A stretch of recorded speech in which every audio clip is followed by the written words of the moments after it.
Sir, ಈಗ B Y. Vijendra ಅವರು ಒಂದು ಆರೋಪ ಮಾಡಿದ್ದಾರೆ. ಈ ಒಂದು ಸರ್ಕಾರ ದೇವಸ್ಥಾನದ ಹುಂಡಿಗಳಿಗೆ ಕನ್ನ ಹಾಕ್ತಾ ಇದೆ, ವಿಧಾನಸೌಧದಲ್ಲಿ ಹುಂಡಿ ಇಟ್ಬಿಡ್ಲಿ, ಹಣ ಹಾಕ್ತಾರೆ ಗ್ಯಾರಂಟಿ ಕೊಡೋಕೆ.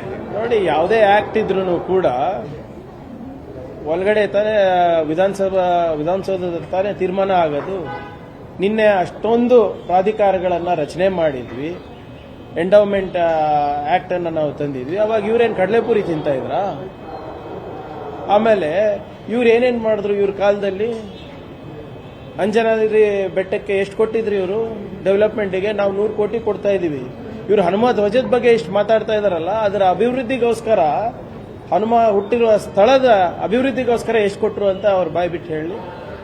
ತಮ್ಮ ಗಮನಕ್ಕೆ ನಾನು ಸಮಾಜ ಕಲ್ಯಾಣ ಸಚಿವನಿದ್ದಾಗ ಯಲಂಕಾದ ಹತ್ರ 6-7 ಏಕರನ್ನು ನಾನು ಐಡೆಂಟಿಫೈ ಮಾಡಿಬಿಟ್ಟು ಅಲ್ಲಿ ರಾಮಾಯಣ ಮ್ಯೂಸಿಯಂ ಆಗಬೇಕು, ಮಹರ್ಷಿ ವಾಲ್ಮೀಕಿಯವರ ಮ್ಯೂಸಿಯಂ ಆಗಬೇಕು ಅಂದ್ಬಿಟ್ಟು ನಾನು ಲ್ಯಾಂಡ್ ನೋಡಿ ಅದಕ್ಕೆ ನಾನು ದುಡ್ಡು ಕೂಡ ಬಿಡುಗಡೆ ಮಾಡಿದ್ದೆ.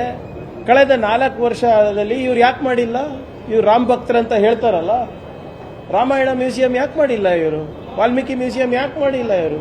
ಅದ್ರ ಪಕ್ಕದಲ್ಲೇ ಇನ್ನೂ ಒಂದು 6-7 ಏಕರ್ನಲ್ಲಿ ಸಂವಿಧಾನದ ಕೂಡ ಒಂದು ಸಂಗ್ರಹಾಲಯ ಆಗಬೇಕು ಅಂದ್ಬಿಟ್ಟು ನಾವು ಮಾಡಿಸಿದ್ವಿ. ಇದಕ್ಕೆ ನಮಗೆ ಸಹಕಾರ ನೀಡಿ ಅವಾಗಿನ ನಮ್ಮ ಯಲಂಕ ಶಾಸಕರೇ ಸಹಕಾರ ನೀಡಿದ್ದು ಎಲ್ಲ ಗೊತ್ತಿದೆ ಅವರಿಗೆ.